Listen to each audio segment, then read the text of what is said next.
What do you think about age difference? You know how I feel about it. Wait, I don't. She loves it. Well, you were in a beautiful age difference relationship. Describing it as beautiful. Yeah, I was 18. He was 40. It was love at first sight. No. Wait, is that a true story? Yes. Cool. Are we allowed to talk about it? Sure. What compliments did he give you? You're so young. and would you ever complain about your parents? You're so mature. Yeah. You're not like mature. Yeah. It's also I find a problem with that where he goes, you're not like all the other 18-year-olds I've tried to hook up with. You're like, what? You're not like the other girls, and I do mean girls, not women. I do mean girls. Did you ever, like at 18, you're probably still complaining about your parents? Was he like, yeah, that must be so Sweetie, I'm hard. 30. I still complain about my parents. Oh, okay. So we met. It was actually kind of a meet cute. We met in the walk-in freezer at Kirby Lane Cafe, and humiliating. What were you? Were you a waitress? Yeah. Yeah, and he was a waiter. Oh, okay. I thought you were gonna say line cook, and I was like, that's hotter. Line cook is hotter? Yeah. No, line cook's hotter when he's 23. Line cook's not hotter when he's 40. Yeah. Well, I don't know. Are you fucking line cooks, Jimmy? I would think that people who fuck men in here would say line cooks are hot. The position of line cook doesn't make it hotter. It does to me. Really? Yeah. What? Why? I would rather fuck a 40-year-old line cook than a 40-year-old waiter. A 40-year-old waiter, you go like, so what? Acting didn't work out? Yeah. A line cook, he's like, I'm meant to be in the kitchen. I just got out of jail. Yeah. That's true. Yeah, and they always have like neck tattoos, which is like, yeah. Can't have neck tattoos on the floor. Yeah. I don't know. I think the position of waiter is changing. I think it used to be that way, but now that like the economy fucked up since 2008, I think, and you can actually make decent money as a waiter. I think it's good money. I've been out of the restaurant business for like literally 8 months, and I'm like, waiters are losers. Yeah. That is so funny. I wasn't thinking about that. Yeah. I turn on everything I used to be. Yeah, of course. Because then you realize what's on the other side of it, and you go, I can't believe I was living that life for so long. Yeah. You know, what an idiot. As a waiter, making money. Making money. Yeah. But it is soul sucking. I mean, it does make you hate your life. Well, I don't like manual labor. It's not really that. Yeah. It felt like that when I was scooping ice into the. Okay. I will say, I was a scooping the ice bartender. does suck. Scooping and doing the side work. I hated doing the side work. Yeah, side work is a fucking bummer, dude. Because you're like done with your shift, and then they go, "Do you want to stay an hour and a half to scoop 200 butters and not get paid for it?" Yeah. And you're Like, no. I guess. Oh, you said I get. Well, I guess I'm fucking you. So was he also lead? Was he lead server? No, we didn't have that. Oh. No, it was equal opportunity. I've actually never worked at a place where there was a lead server, Yeah, but me I neither. always unofficially told everybody I was the lead server. Of course you because did. I knew how to do everything the right way. Yeah. Yeah, of course. Yeah, of course. And he was a really good guy, right? Mm-hmm. Yeah. Mm-hmm. Yeah. Why did you guys break up? Just different values. Prostate cancer. Different values. I went to study abroad, and that really upset him.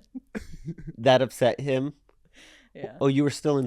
Oh, you were going to college? Mm-hmm. Okay. And where did you go? UT. Italy. Oh, Paris. Of course. That's chic. It was chic. It is. It was. The amount of I hate.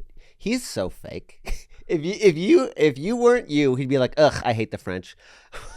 But look how gorgeous Cat is. And Stop. No, look at her fun haircut, and she's in Paris. She's what, 21 years old, and she's smoking cigarettes and like fucking guys who are uncut. Like, I'm sure it was a lot of fun and wearing like. I feel like we've known each other what, 3 years now, 2 years, and you have never asked me one question about me modeling in Paris.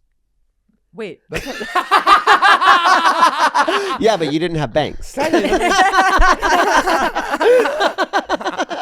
You weren't one of the girls. I hated you for that. I didn't know that about you. It's okay. Well, you can't expect us to ask you about something we don't know I about. can because he knew. Oh, okay. In fact, he's told other people, yeah, he's modeled the Paris. And not one question. Okay, sorry, 1 second. Colton, what was it like to be a model in Paris? It was fun. That's how he answered. Cool. No, because I don't like to have to beg to tell a story. If you have if you have genuine interest, then I'll tell you. But we're talking This about is manipulative. Cat. Yeah. You have no idea. Just whenever- Finally, someone on my side.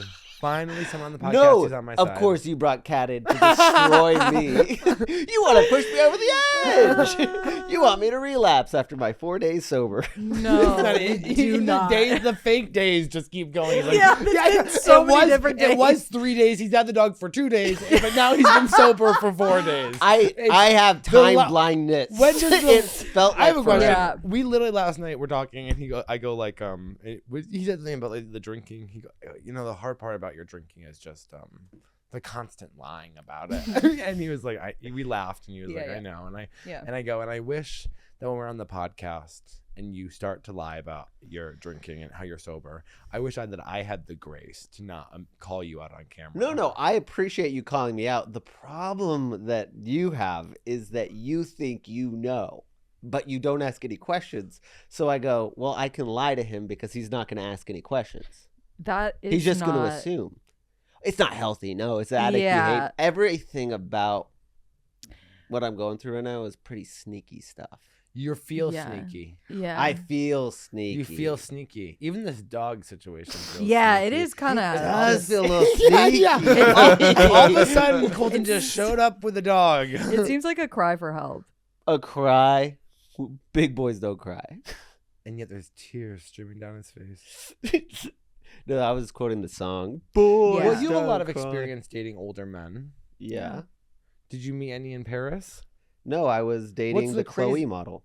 Oh. Weren't you straight in Paris? Yeah, she took me to Normandy. Beautiful. That's so sad You know, that like you a were straight Gorgito. in Paris. No, I mean, I think it would have been cool to be gay in Paris, but it wasn't. I actually like, think it was French men are disgusting. 2009 where I was like, I think I even asked them, like, do you guys even have gay clubs here? And That's something a straight guy asks. yeah, well, hey, I didn't say I was straight. I said I was straight. Then. Sometimes it makes me laugh know, I was thinking doing straight about things. where we all were. Like, you're like, oh, in 2009, it's like you were a model in Paris. Yeah. Where were you in 2009? I was in high school. I was in middle school, I think. You were in high school. I was in freshman year of high school, and I was severely overweight. And who knew that we'd have a podcast with a model in Paris? A model in Paris. That would have been. Now you're like, it's fine. Yeah. It's fine. He really needs to stop drinking. So, this